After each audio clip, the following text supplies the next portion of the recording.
Hello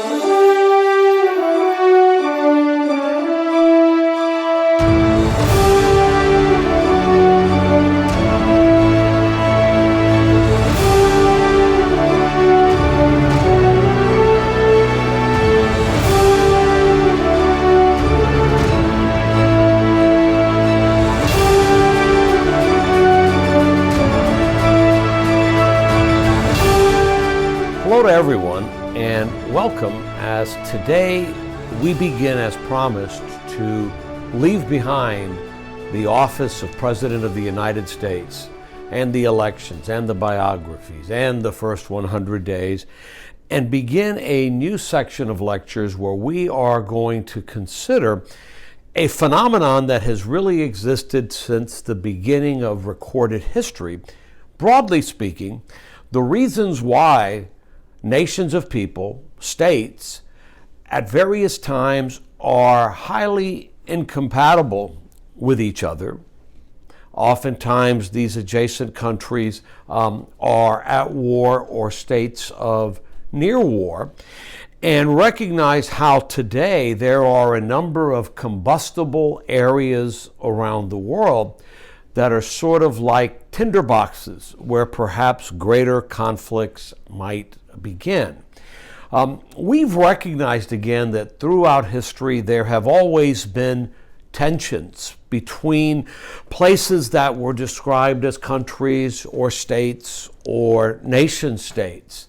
Early on, the Spartans and the Athenians, now of course located in the state of Greece, were fierce rivals and fought conflicts against each other. Later, we would see Greece as a more unified country engage in a series of conflicts against its neighbor Persia over in the eastern parts of the Mediterranean. After that, as the Roman Empire began to proliferate throughout Europe and eventually across the Mediterranean into North Africa, Rome would engage in a series of conflicts against Carthage, and these Punic Wars would be notable for the ferocity of conflict among and between them. We move closer to modern times and recognize that even though beginning in the 16th century, much of Europe, and certainly Western Europe, was involved in the great exploration and colonizing of lands all around the world, there was a significant amount of conflict that occurred either in the European continent between countries like France and Prussia, Prussia and Russia, the Austrians often involved in these wars, and then later, after Germany was unified as a country, of course, a number of Franco-German wars. Oftentimes, Great Britain would find itself drawn into conflicts on the continent of Europe, a number of military campaigns necessary to finally defeat Napoleon. By the beginning of the 20th century, we would recognize that even though most of the crown heads of Europe were somehow related to each other, some very closely, that didn't prevent nationalistic tensions from putting much of Europe on the precipice of war. The Great War, of course, World War I, would begin in 1914, would last for more than 4 terrible years, even though the leaders of some of the primary antagonists in that conflict, Great Britain, Germany, and Russia, were very close relatives, all of them descendants of the former Queen Victoria of the UK. This horrible conflict, of course, was followed by the great Spanish flu pandemic of 1918 and 1919. And even though the peace was made in Paris in 1919, 20 years later, another horrible war began. Germany and France at conflict and odds with each other, and eventually there would be a significant European theater to that conflict. As World War II came to an end, we would see a new world order take shape, the notion of East versus West, and would see conflict through the broader prism of either the United States or the Soviet Union, typically backing different sides in different regional conflicts, in some respects perhaps creating caution that the US and the Soviet Union might go to war, but nonetheless always creating this possibility of a more horrific conflict ensuing. In Europe, in Asia, in the early 60s regarding Cuba, the Cold War brought the possibility of cataclysmic war closer to the fore. Now, by the late 1980s and the early 1990s, the Iron Curtain had fallen in Eastern Europe. Then the Soviet Union had broken apart. Russia possessed, and still does, a significant nuclear arsenal, but its conventional military capabilities began to decline.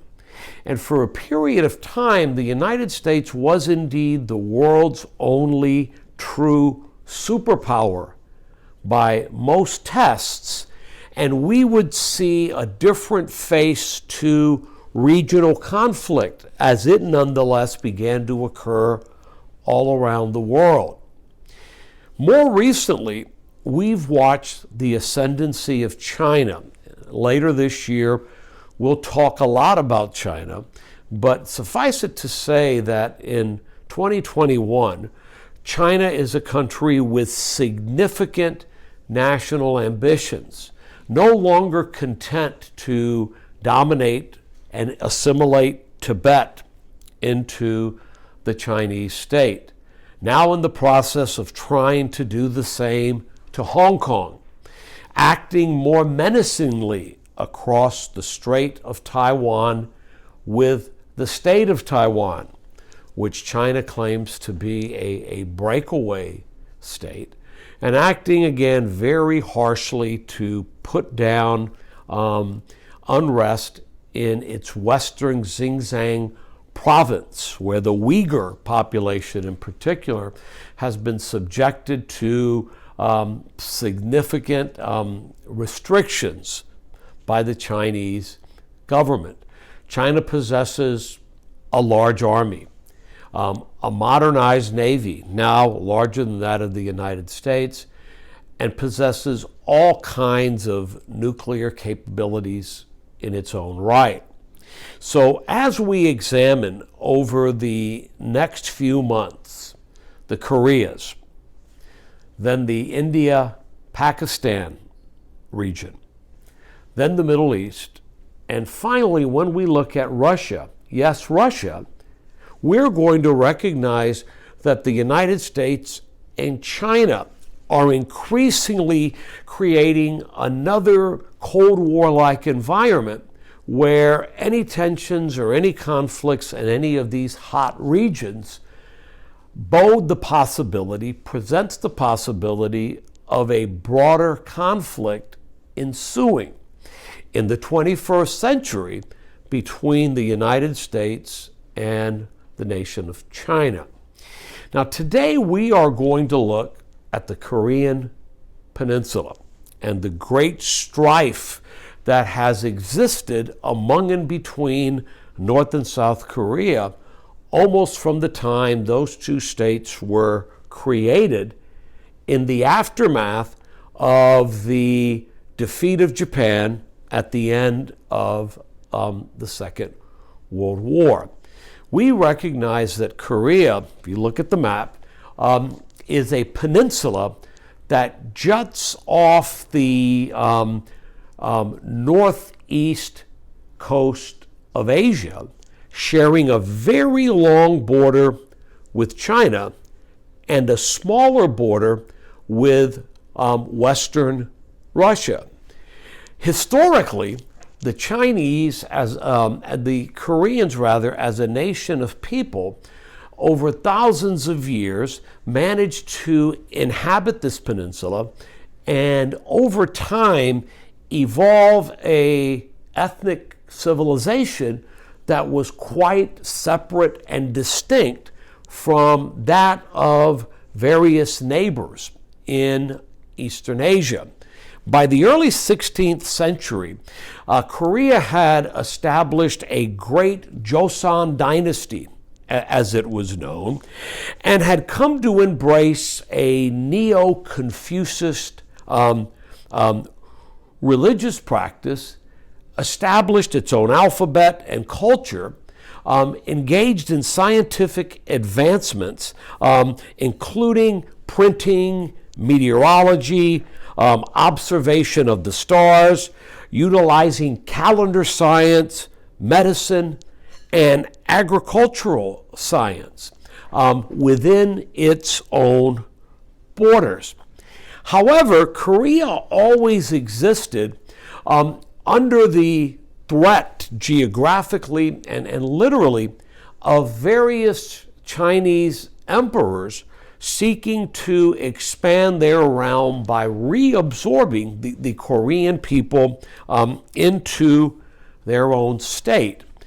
By the 17th and 18th centuries, we would see Japan, the Japanese islands, of course, established a capability to travel across the Sea of Japan and at various times engage in hostilities with China, a little later with Russia, and always pose a threat to Korea itself.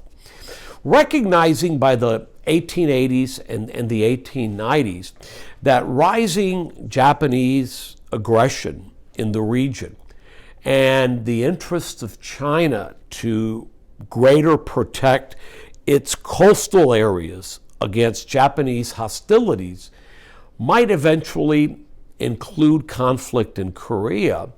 By 1897, Korea had established itself as an autonomous, hermit-like state, and beginning in 1897, began to engage internally, again as this walled-off state, in modernizing its society, its economy, its property laws, engaging in more compulsory education for its citizenry, and entertaining Russia, France, the US, Great Britain, who were investing in Korea and eventually seeking to influence its politics. However, eventually, conflict would come close to Korea's borders. In 1904, the Russo-Japanese War would end by the intervention of American President Theodore Roosevelt, who would win the Nobel Peace Prize several years later for helping to bring an end to this conflict. And it would put Japan in a much stronger position to do what it eventually did in 1910.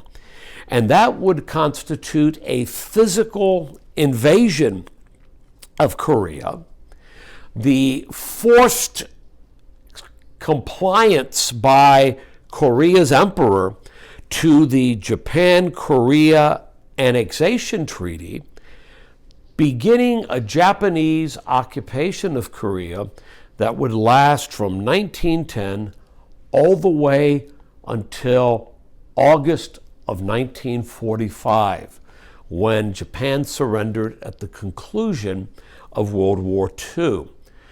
During this period, the Korean language was suppressed in a Japanese effort to eradicate Korean identity. Koreans were forced to take Japanese surnames.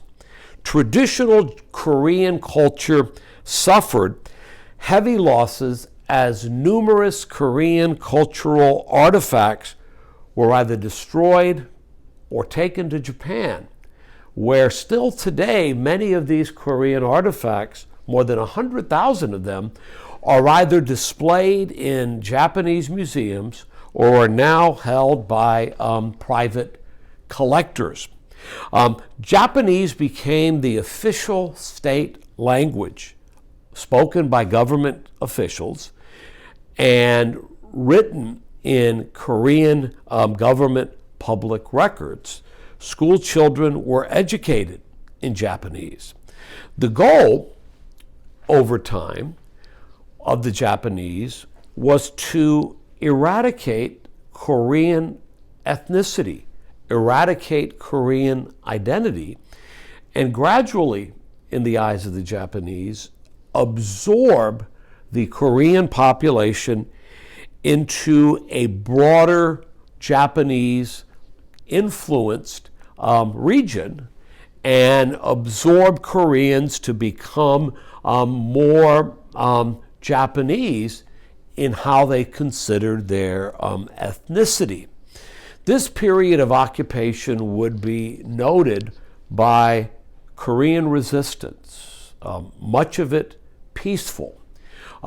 Some young Koreans who had been Christianized during a period where missionaries traveled throughout Asia, attempting to introduce Christianity to various Asian peoples. Many Koreans would make their way outside of the country and would try to lead Western and European efforts to liberate Korea from Japanese control. One of the most important early Korean exile figures during this period of time would be a man named Syngman Rhee, who was a Christian educated in the United States, very much westernized, who would later come to play an important role following the end of World War II. In a movement known as the March 1st movement, seeking to remove Japanese occupation in Korea, in 1919, a peaceful gathering of Koreans was met by the Japanese military and police, killing more than 7,000 peaceful Korean protesters. Initially, the Japanese had turned much of Korea into a labor colony. In the northern part of Korea, what is today North Korea, the Japanese located more heavy industry, more factories, built railroads, some of which are still in use in Korea today, and established Pyongyang as the important center of the Japanese domination of the Korean peninsula. As Japan, by the mid-1930s, had already occupied Manchuria in China and begun to do a lot of things to quote unquote, Japanize this part of the Chinese mainland, the Japanese were already making plans for a broader war. And to that end, it would mark a period where several 100,000 Koreans were relocated to the Japanese home islands in order to do work in building and maintaining a greater Japanese war industry. Throughout the course of the buildup and then the fighting of the Second World War, more than 5 million Koreans would be conscripted in one form or another to act and work on behalf of Japan. Hundreds of thousands of Korean men were forced into the Japanese military. More than 500,000 Koreans, again, were compelled into engage in forced labor on behalf of the Japanese government. And Korean women, along with Chinese women, were among the more than 200,000 women who were compelled to become sex slaves, or comfort women as they came to be known, for the Japanese military during the war years. Now, by the summer of 1945, Germany had already surrendered, and for most purposes, the war in Europe had come to an end. Nonetheless, in July of 1945, President Truman, along with Winston Churchill, traveled to Potsdam in occupied Germany in order to meet with Joseph Stalin, the ally of the United States and Great Britain, during the fighting in Europe in World War II. One of the main reasons for this gathering, July 1945, was to induce Stalin to do something that the Soviet Union had not yet done, that being to declare war on Japan, at a time when some still believed that the defeat of Japan would require the occupation, fighting, and physical defeat of the Japanese island by island by island. Only when Truman was at Potsdam meeting with Stalin did he receive word that the test of the first American-built nuclear device, the so-called Trinity test at Alamogordo in New Mexico, had been a success. And President Truman, of course, soon gave the orders for nuclear devices that had already been on their way to islands adjacent to Japan to be utilized.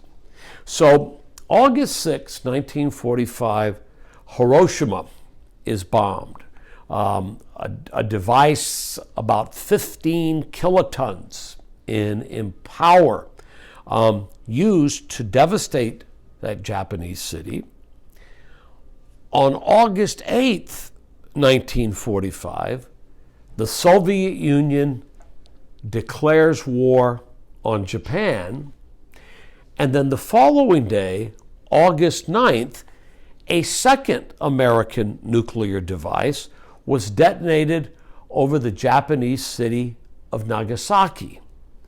5 days later, on August the 14th, 1945, Japan surrenders, and 10 days later, on August 24th, 1945, Soviet troops pour into the northern part of Korea and occupy Pyongyang, that more northern Korean city.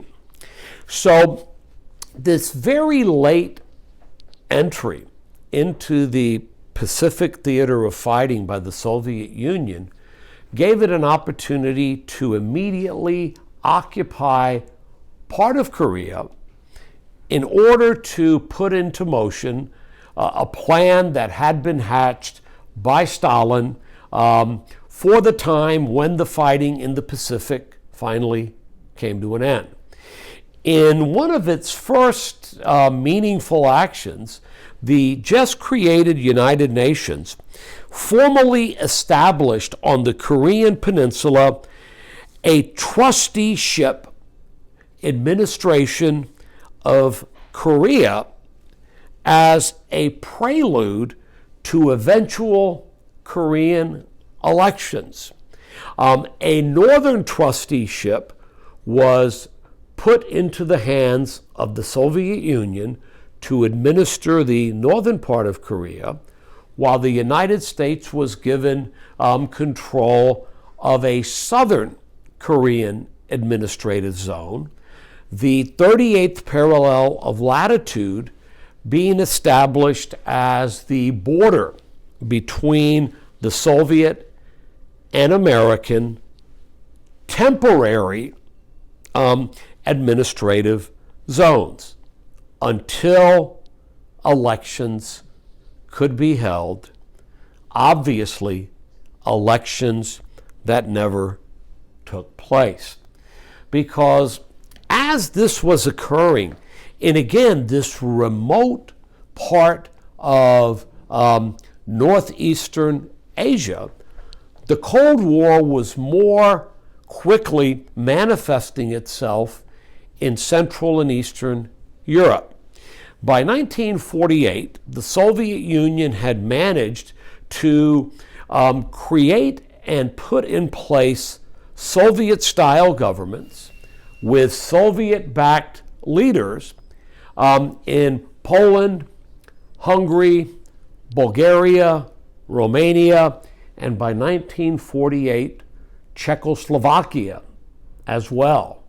That Iron Curtain that had descended upon Europe at the end of World War II in 1945 was now a more hardened wall of separation. The efforts of the Soviets to perhaps move more deeply into Europe were eventually stymied. American military support, American economic support, the Marshall Plan most notably, and then the formalizing of a mutual defense organization, NATO, in 1949 would pretty much curb Soviet ambitions, which had been significant, to move more deeply into Europe. East Germany would sort of be the farthest the Soviets would get. Meanwhile, back in Korea, still by 1948, two separate temporary administrative zones, the Soviet Union put in place Kim Il-sung, a communist who had been living in exile for 26 years outside of Korea, who spent the World War II years in the Soviet Union learning more of the tenets of Bolshevism and I suspect Stalinism, preparing for the day when he would become the Soviets' man in the Korean Peninsula. By 1946 and 1947, Kim Il-sung had formed the Korean Communist Party and the Korean People's Army in the north.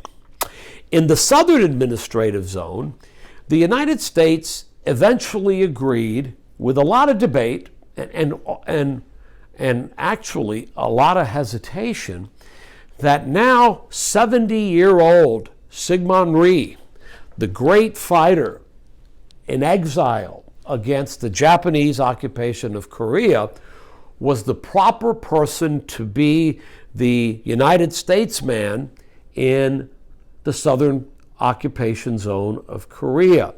Syngman Rhee was someone, again, American educated, Christian, autocratic authoritarian tendencies, but also, most importantly, virulently anti-communist in his political and economic beliefs. And soon, 70-year-old Syngman Rhee was flown to Seoul in October of 1945 as the most trusted leader in this southern occupation zone. So again, the years roll by, 1946, 1947. Kim becomes more entrenched, more in control in the north. Syngman Rhee more in control in the south. And then finally, on August 15th, 1948, Syngman Rhee declares the southern zone of Korea to now be the Autonomous Republic of Korea, the ROK, and less than a month later, on September 9th, 1948, Kim Il-sung declares the North to be the Democratic People's Republic of Korea, a separate, autonomous North Korean state. 1949 and 1950 would be critical years for the contours of how the Cold War would be fought, and ultimately a very critical year in the history of the relations between now these two separate Korean states. In April of 1949, the United States formalized the creation of the North Atlantic Treaty Organization, NATO, with again the implicit promise that any of our allies in Western Europe who were members of NATO agreed that an attack on one member would be an attack on all. In August of 1949, the Soviet Union, I think, surprised not just much of the world, but even much of the in-the-know scientific world by successfully detonating their first nuclear device. America's monopoly on the ability to build nuclear weapons and maintain a nuclear arsenal would last about exactly 4 years in duration. And then, a couple of months later, in early October of 1949, Mao Zedong would claim victory in an off and on more than 20-year-long Chinese Civil War as Chiang Kai-shek and his nationalist government left the mainland for the island of Formosa to eventually become today's Taiwan, and Mao declared the People's Republic of China to be a brand new communist state, initially deriving a significant amount of support from the Soviet Union, and on geopolitical maps all around the world, China, like the much larger Soviet Union, soon became red. As the calendar turned to 1950, in January, significant events would occur both in the United States and throughout the world. For one, in January of 1950, suspicions that the only way the Soviet Union could have gained a nuclear capability as quickly as it did was by betrayal in the United States of America's nuclear secrets was seemingly confirmed when a physicist who had worked at Los Alamos by the name of Klaus Fuchs confessed to having provided nuclear secrets to a courier acting on behalf of a soon-to-be revealed network of spies in the United States. Over the next few months, this courier would be identified as a Brooklyn chemist by the name of Harry Gold, who would then be questioned and reveal that at Los Alamos there was another spy providing secrets, a man by the name of David Greenglass, who, when he was questioned by the FBI in May of 1950, would state that he was persuaded to spy by his brother-in-law, a Brooklyn engineer by the name of Julius Rosenberg.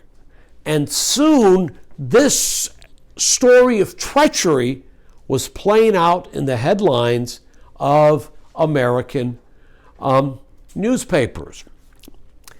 Also in January of 1950, the accusations that China had been sold out, that somehow that China had been betrayed by perhaps sympathetic communist elements in America's government, were seemingly fortified when Alger Hiss in January of 1950 was convicted of several counts of perjury. Essentially, implicit in that verdict, the jury believed that Alger Hiss had been acting as a Soviet agent as he reached high parts of the United States State Department during the presidency of Franklin Roosevelt in the 1930s and the early 1940s. The temperature in the United States regarding the presence of Soviet spies, communists in our midst, would rise dramatically in just that 1 month, January of 1950. Now, on the other hand, America's Secretary of State, Dean Acheson, in January of 1950, delivered to the National Press Club a very critical speech in which he laid out what eventually would be known as America's containment strategy, the way in which the United States hoped over time, without a nuclear conflict, to limit the spread of Soviet communism, and eventually hope that that ideology would suffocate due to the lack of the human oxygen necessary to support and export an ideology such as Bolshevism. In his speech, Acheson went to great length to identify an American-enforced military defensive perimeter, speaking about areas in Europe, in the Middle East, in some parts of Asia, where the United States recognized Soviet influence had reached. The declaration of this perimeter was followed by an assertion that if the Soviets sought to increase its control beyond the contours of this perimeter, the United States would treat these incursions as a hostile act against ourselves. In this rather precise delineation of this defensive perimeter, for reasons that still today I don't clearly understand, Acheson omitted the 38th parallel of latitude, the border between the brand new states of North and South Korea. Was the omission just that, an omission, a mistake? Was the 38th parallel on a list in the speech that Acheson neglected to mention?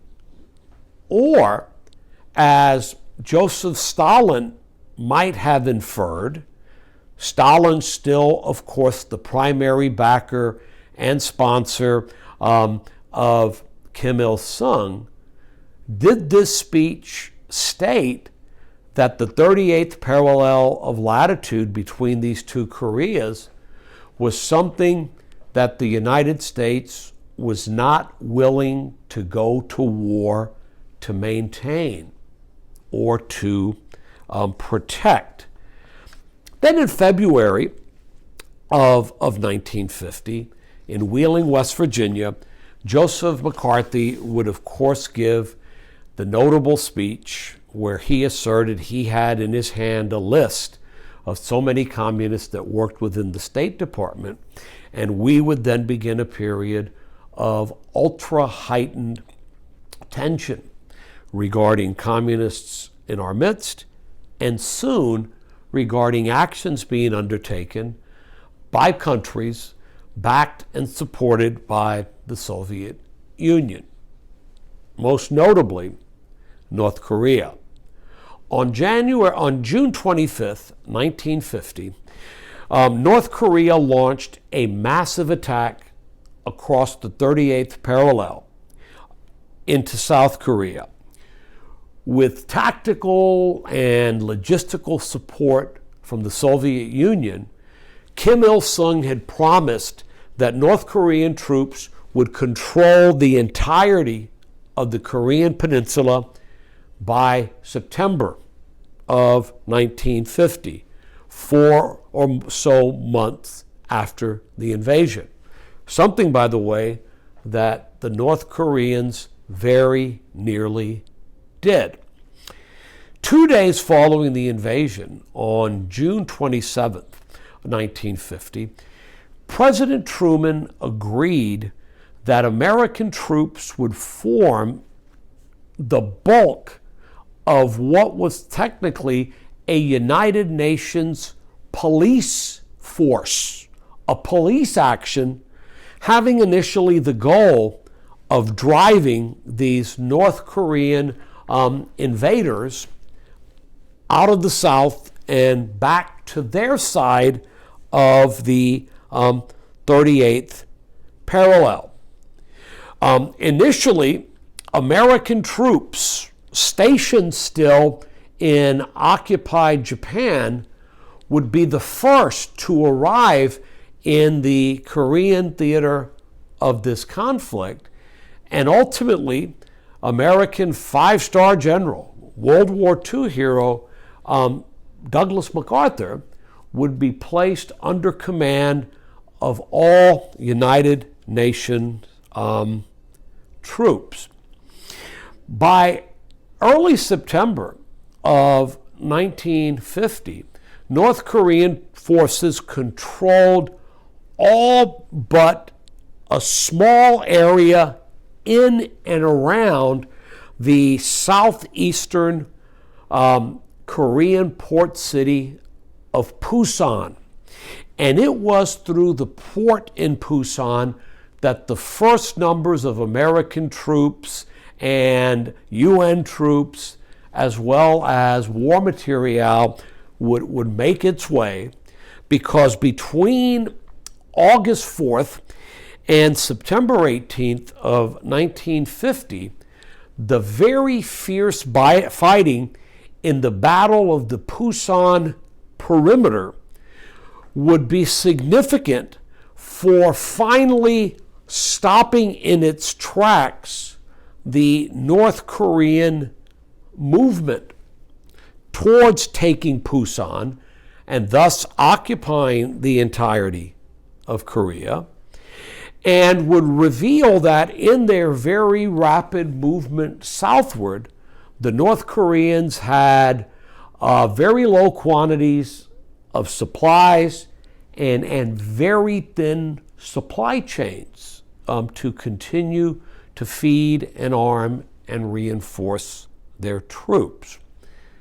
Then, of course, on September the 15th, at a beach at Incheon, located on Korea's west coast, just south of the 38th parallel, MacArthur engineered a textbook amphibious landing of American troops, meaning that North Korean troops fighting more southerly outside of Pusan were now in the threat of being caught in a vice.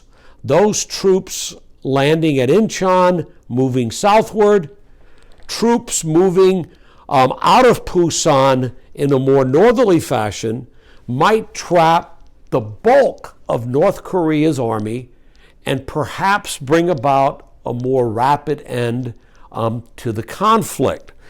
The North Korean army between September 15th and early November of 1950 would engage in a disorganized, rapid, hasty retreat out of the Pusan area, eventually out of South Korea entirely into the north.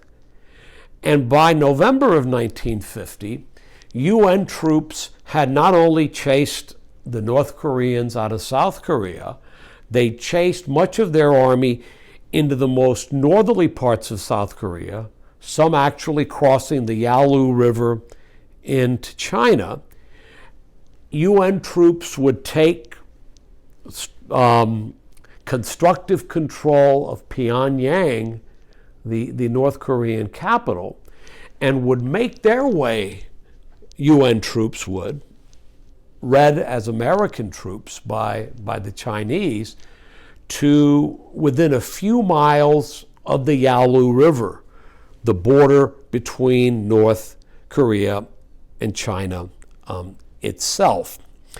Now, by this time, given that Joseph Stalin and Mao fell out almost as soon as the communist Chinese had claimed control of the mainland, and given that China shared a much longer border with North Korea than did Russia, China would eventually and rapidly, really, become the primary booster, the primary backer of Kim Il-sung in North Korea during the remainder of the war.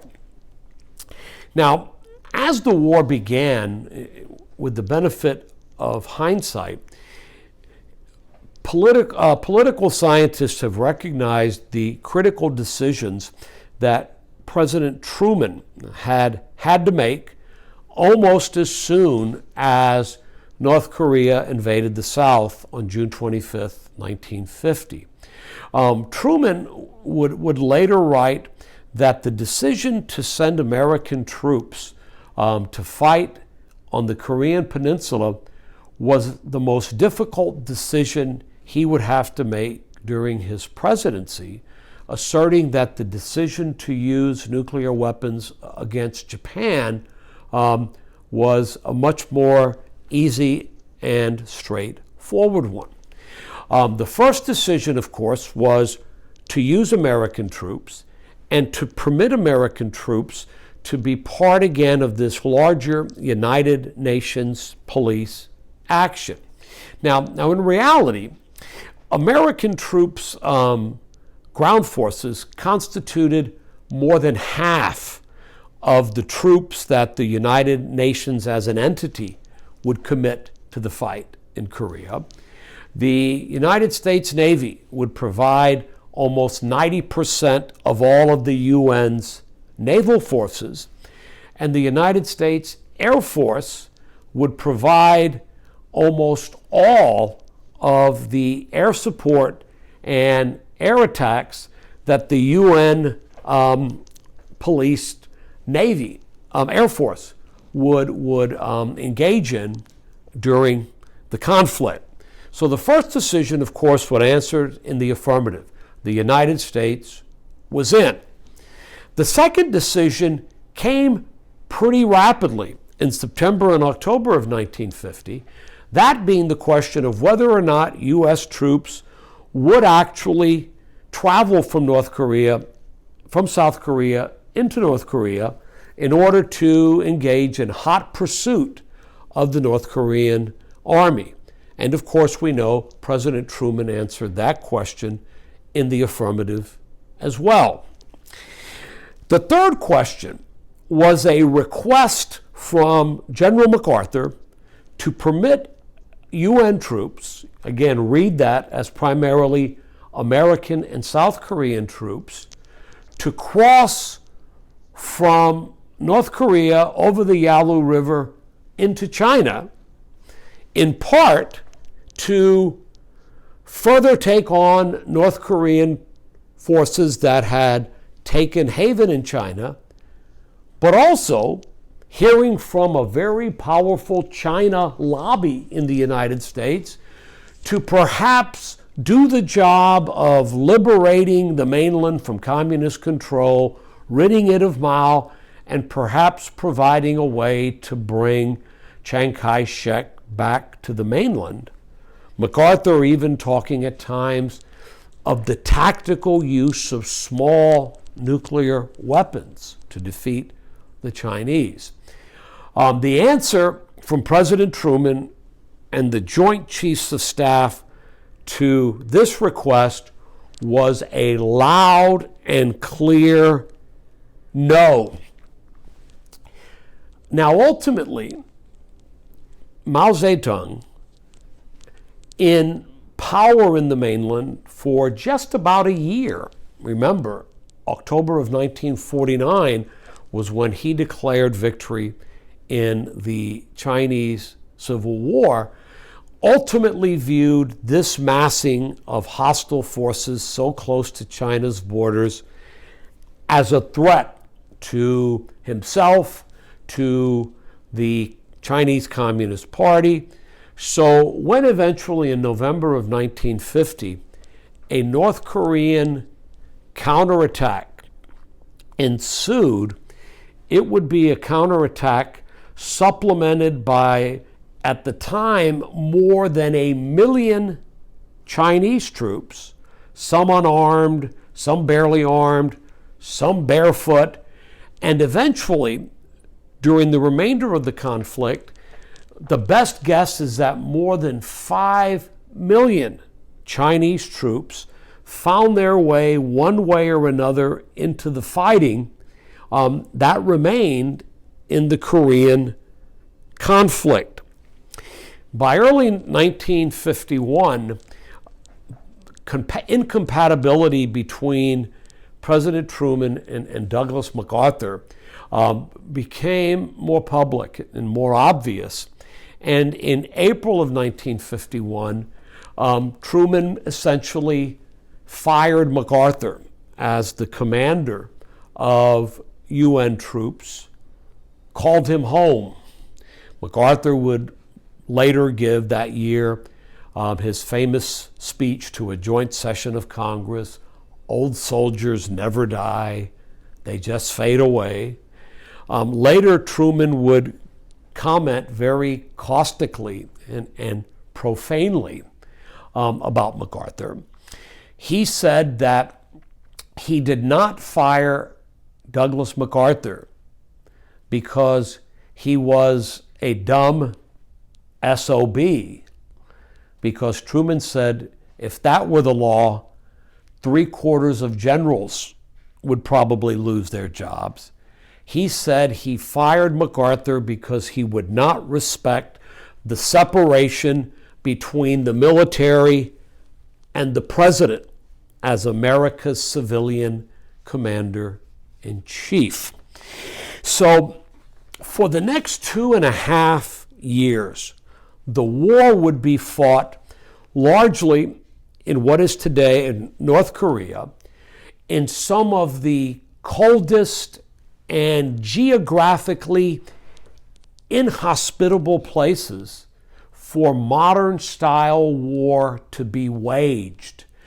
That part of North Korea, very mountainous, few paved roads, few railroads, deathly cold in the evenings, was again a godforsaken place to fight the last 2 years of a conflict. The historian David Halberstam, now about 15 years ago, in the last major work he published before his untimely death, wrote a magnificent history.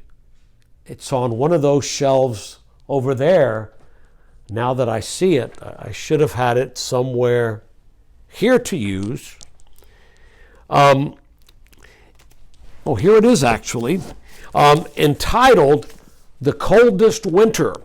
Anyone with any Korean conflict experience or any interest in the subject, I highly recommend this book as a comprehensive history of American involvement in Korea and the Cold War circumstances that made our involvement there so necessary.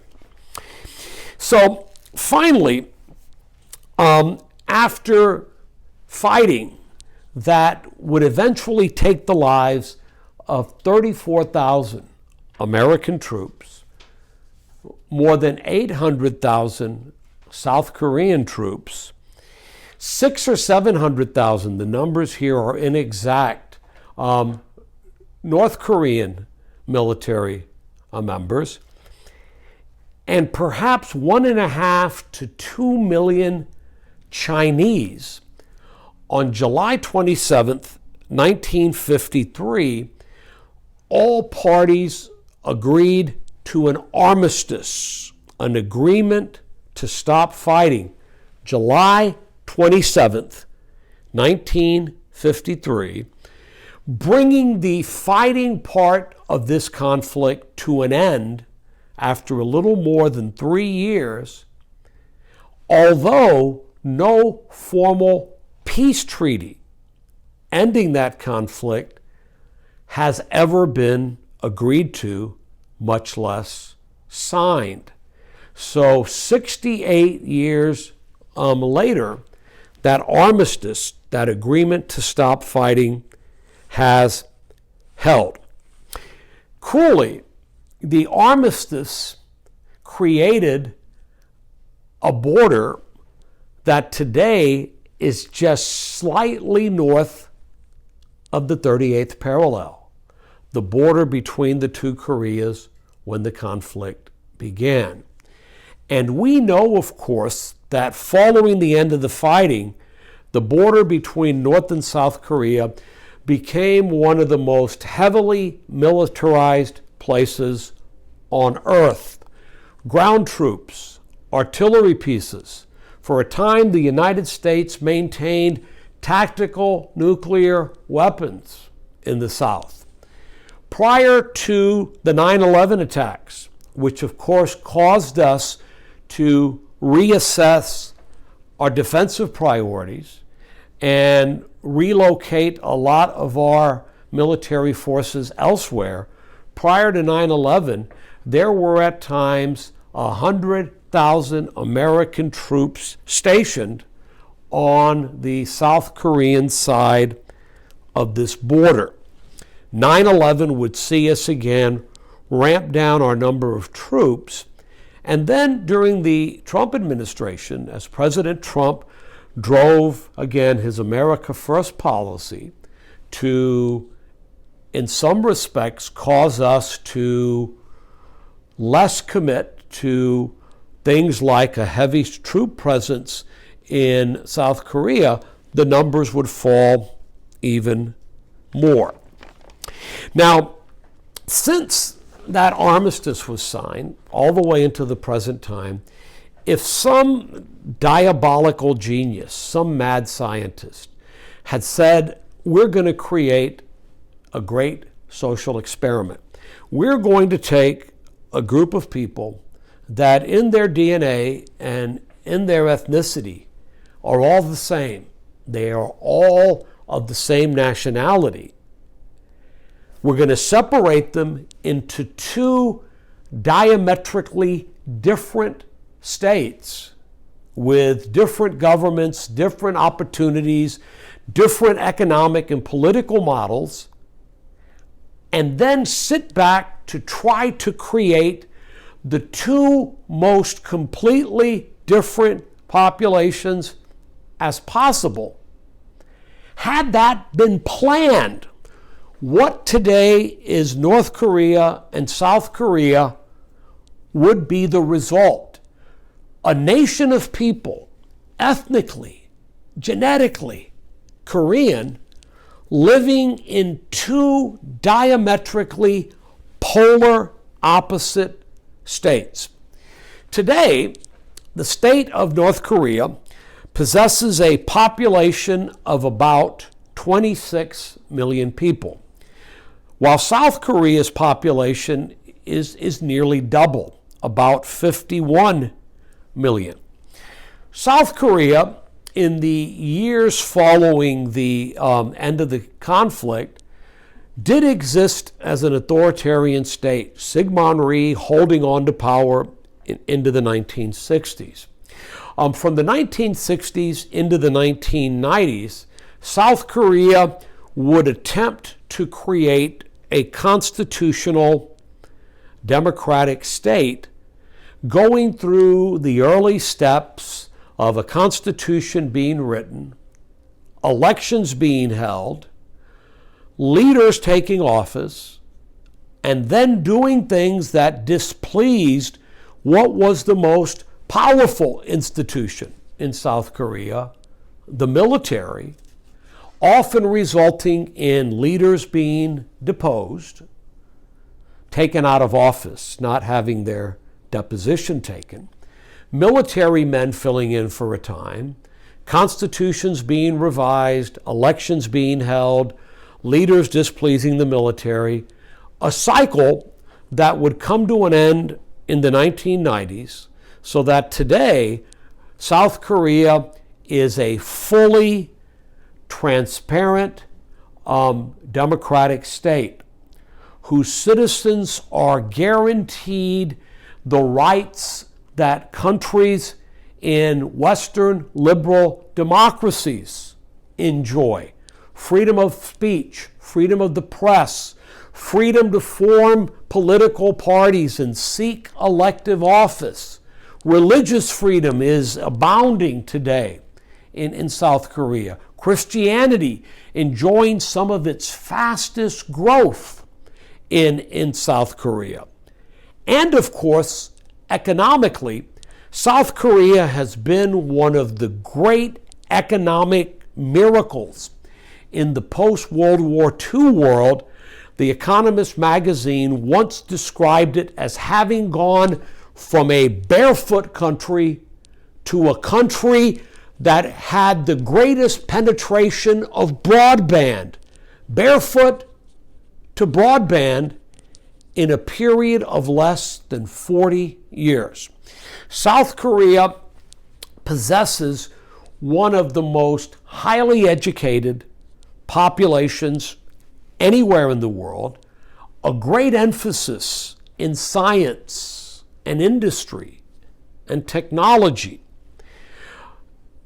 a younger population, heavily pressured, heavily stressed out for that one day every year where nationwide exams determine which level of university that young South Korean can attend, knowing that still today in South Korea, those who graduate from the highest level of universities occupy the highest level of jobs in that country's society.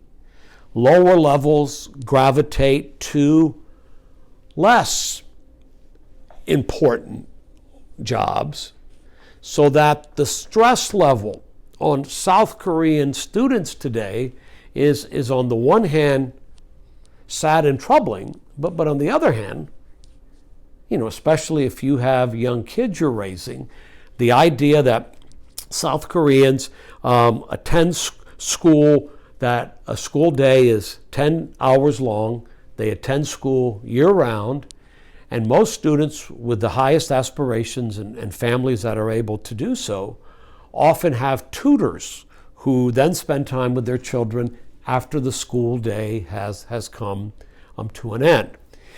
South Korea has built some of the most notable and prominent industrial conglomerates, so-called chaebol as they're known, that have a presence all around the world. Samsung, Hyundai, Daewoo, Kia, LG, just to name a few. On the other hand, North Korea is today even notable among repressive regimes around the world for being in a league of its own, an anomaly in the nature of how this hermetically sealed hermit kingdom has built one of the greatest Stalinist totalitarian governments that exists anywhere in the world today.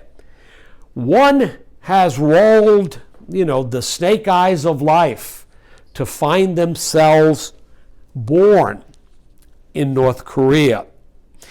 A totalitarian state where every aspect of a citizen's life is dominated and controlled by the North Korean state, a state that's built upon a fraud, a bill of goods, a fraud that can only be sold to a North Korean people that live in a world where no outside information, no news, no internet exists, can be accessed except by the very highest echelons of North Korean society. The fraud, of course, upon which ultimately North Korea's government is built is a cult of personality surrounding the Kim family.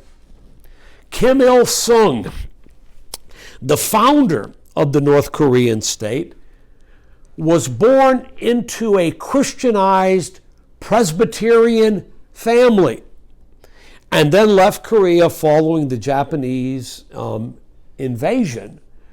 When he returned in 1945, and then following the end of the Korean conflict, the mythology of Kim Il-sung being born atop a sacred mountain in Korean culture under a double rainbow that had formed to announce his birth would again mark the beginning of this scam that the Kim family has perpetrated now upon 26 million people. Kim Il-sung, the great leader, the eternal leader of the North Korean state, and the man who would create North Korea's great dependence on China, on China's largesse. As we're going to see, he put in place policies that made North Korea an isolated state vis-a-vis the rest of the world. When Kim Il-sung died in 1994, his son Kim Jong-il, the dear leader as he would be known, succeeded him.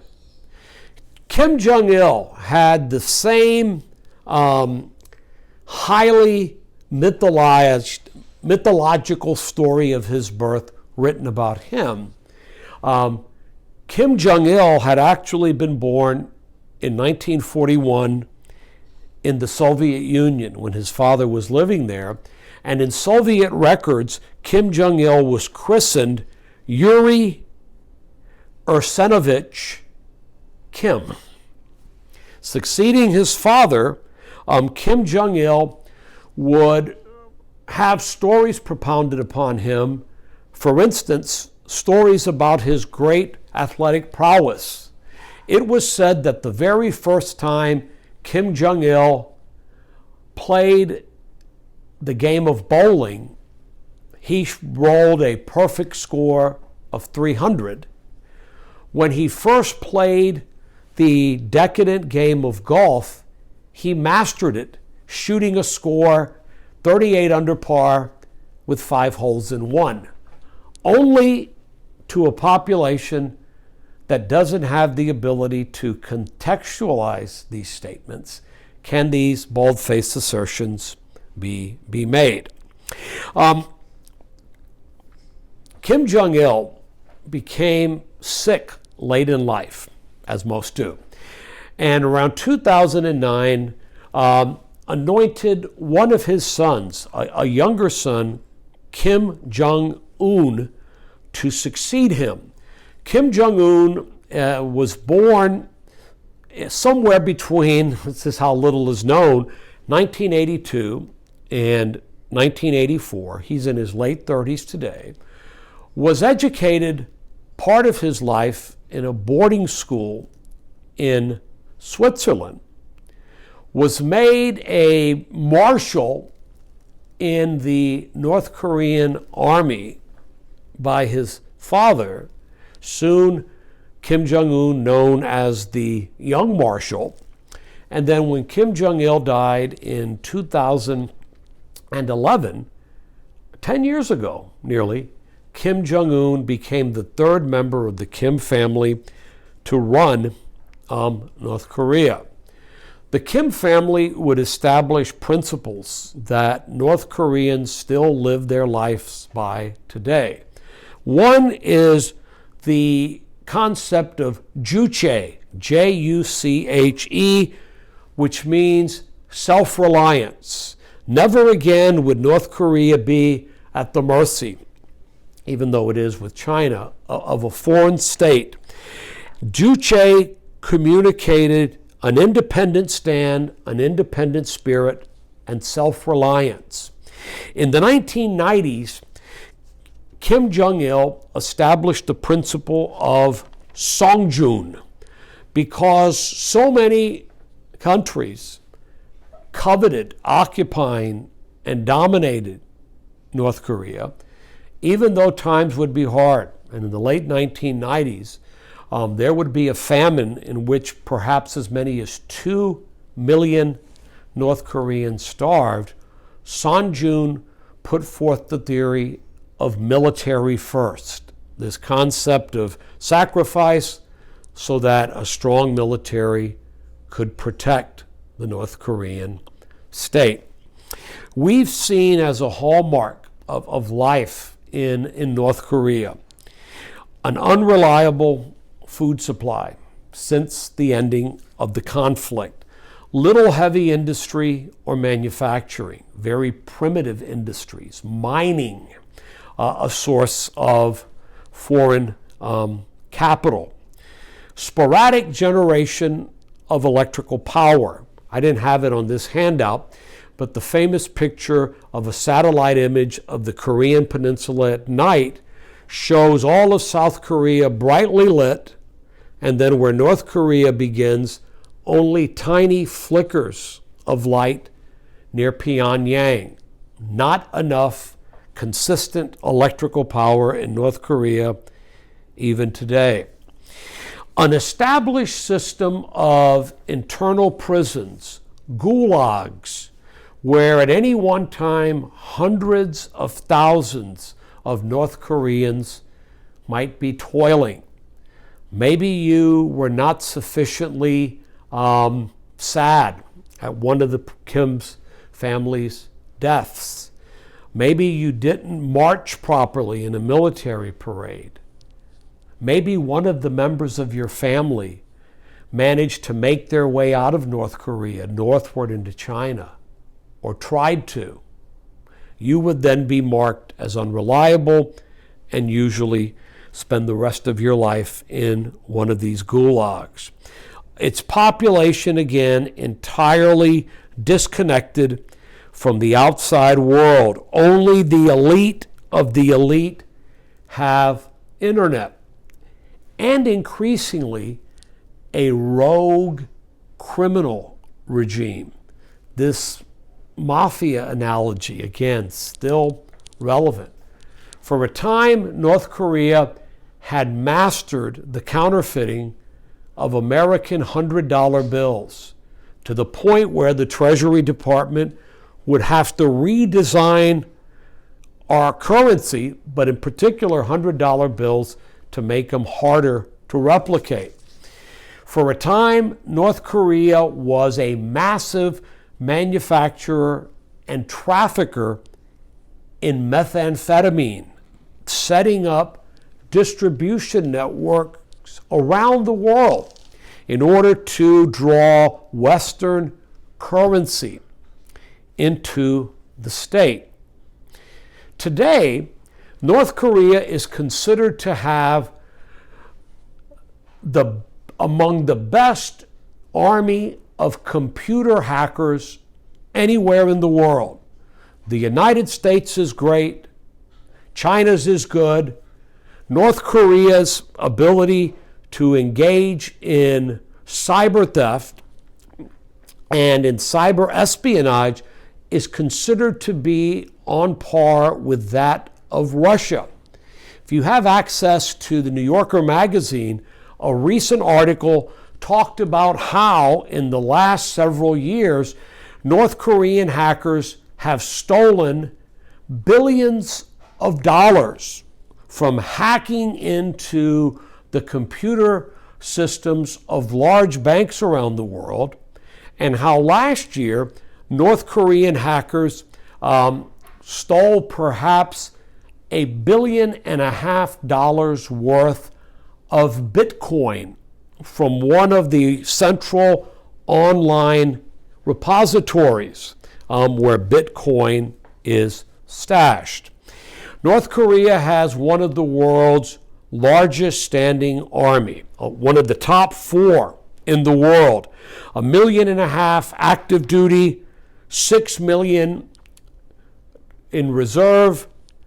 North Korea has 20,000 conventional artillery pieces along its border with South Korea, able to strike Seoul, the South Korean capital, whose population is nearly, today, 20 million. Bizarre behavior.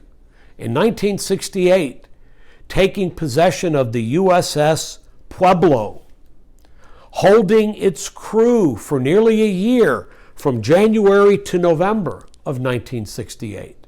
The crew of the Pueblo returned to the United States.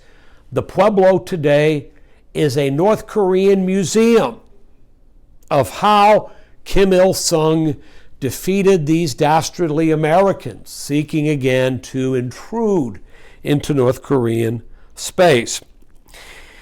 And to a very concerned world, North Korea today possesses the capability of building and miniaturizing nuclear weapons and has built and tested missiles, most recently intercontinental ballistic missiles, multi-stage rockets, able to deliver a warhead, in theory, up to 8,000 miles away, putting all of the United States in the theoretical range of one of these missiles. So the nuclear club has grown since 1945. The United States, the Soviet Union, then Britain, France in the 1950s. In the 1960s, China, and then almost certainly, although it hasn't been formally admitted, Israel developed nuclear capabilities. That's 7. In 1997, within the span of a few weeks, the subjects of our lecture next month, India and Pakistan joined the nuclear club. And then in 2006, North Korea detonated its first test nuclear device. While Iran aspires to be a nuclear power, maybe the Saudis, maybe Turkey, no potential nuclear power has a leadership structure close to being as irrational as Kim Jong Un, the leader of the North Korean state. It is thought that North Korea today, possesses 60 nuclear-tipped missiles of various capabilities of flight. Since 1994, North Korea has conducted more than 150 missile tests. More than half of them, more than 80 of them, have taken place in the last 10 years during the leadership of Kim Jong Un. Most recently, again, these intercontinental ballistic missiles. It is believed that North Korea has miniaturized nuclear devices that in 2016 were thought to be measured by outside experts in the 10 to 30 kiloton range of power. If it's 30 kilotons, it is twice the power of the Hiroshima nuclear device. However, in 2017, when North Korea conducted its last significant underground test, which North Korea asserted was the test of a thermonuclear device, a much more sophisticated and much more powerful device. The power of that device was measured to be in a range between 100 and 250 kilotons of explosive power, an enormous device. North Korea has recently test fired from a submarine, a missile it claims can be fitted with a nuclear device as well. The missiles that North Korea displays at military parades that it holds from time to time range from the Hwasong-12 that has a capability of traveling 2,800 miles to the Hwasong-14, again a range of about 5,000 miles, an ICBM, and then the most recent, the Hwasong-15, a range of 8,000 miles, again in theory, capable of striking anywhere in the United States. North Korea uses its missile testing and its underground detonations as a way to destabilize its part of the world and by extension the United States. North Korea still maintains a very hostile relationship with Japan, politically very hostile relations with the South, and views, of course, the United States as the world power that backs both of these two adversaries.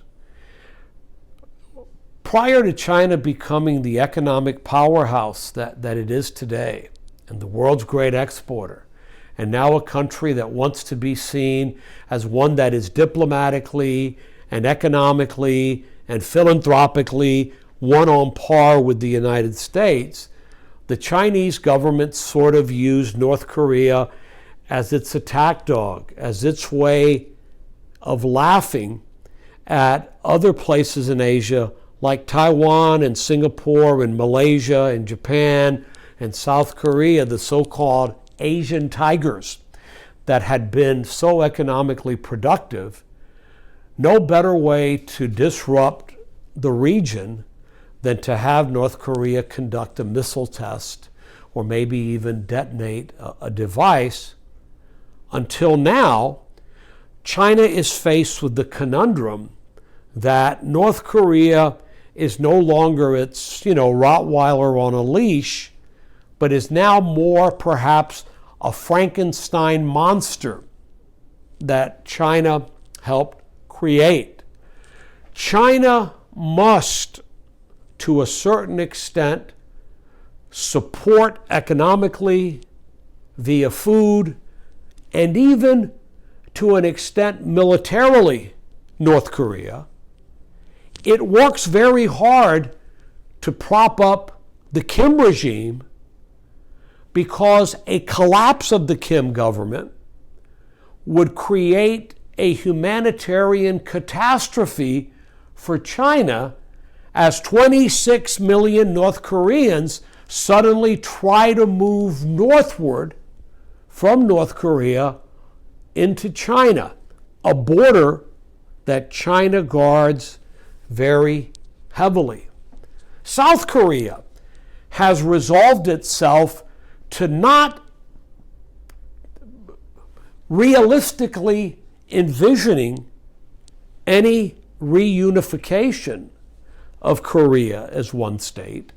They saw the costs that West Germany had to incur when Germany was reunified through the 1990s, but has promised to build a stronger state, a more humane state, and a more friendly state in what might be one day a post-Kim family North Korea. American governments, of course, have used different strategies to deal with North Korea. President Clinton, food, energy, medicine in exchange for less aggressive North Korean missile testing. The Bush administration, after President Bush identified North Korea as one of the three axes of evil in 2001, Kim Jong-il used that speech to accelerate missile building and to accelerate the building of nuclear devices. The first successful detonation of a North Korean nuclear device took place in the second Bush term in 2006. President Obama, very coolly for 8 years, engaging in strategic patience with North Korea. Maybe the carrot and the stick, sanctions versus food aid, medicinal aid, the cessation of war games would keep North Korea's nuclear saber rattling under control. President Trump built a personal relationship with Kim Jong Un, meeting with him 3 times in historic summit meetings, describing the two of them as having, quote, fallen in love, exchanging love letters, in the hope that Kim Jong Un would give up all of North Korea's nuclear capability in exchange for American aid eventually and the elimination of economic sanctions on North Korea. Was Kim Jong Un ever serious about doing this? Or was this just another stalling tactic? North Korea now, again, has an arsenal, we believe, of at least 60 nuclear-tipped missiles. Who knows? But that strategy only resulted in the Trump administration increasing sanctions on North Korea.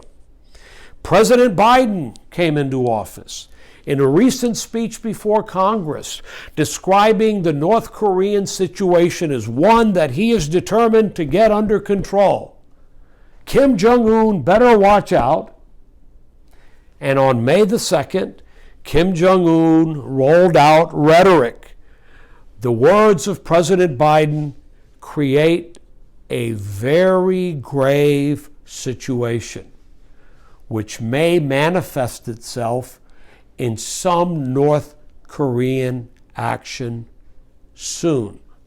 Maybe another nuclear detonation, maybe the testing of another missile, but the game with the Kim family goes on. South Korea and Japan, heartened, I believe, by the Biden administration looking once again to regional cooperation and solutions to the issue. China sitting back, again, wondering how to keep in line this Frankenstein monster that it created, perhaps knowing full well that North Korea is a state synonymous with Kim family control, and the Kims now have the ultimate deterrent if they are willing to utilize these nuclear devices in the event the Kims see themselves falling as the leaders of this North Korean state. So, thank you for joining us. And when we meet again in this series, we are going to move on to another issue associated again with this worldwide tension and contention, and another installment in the series, Why Can't We Be Friends?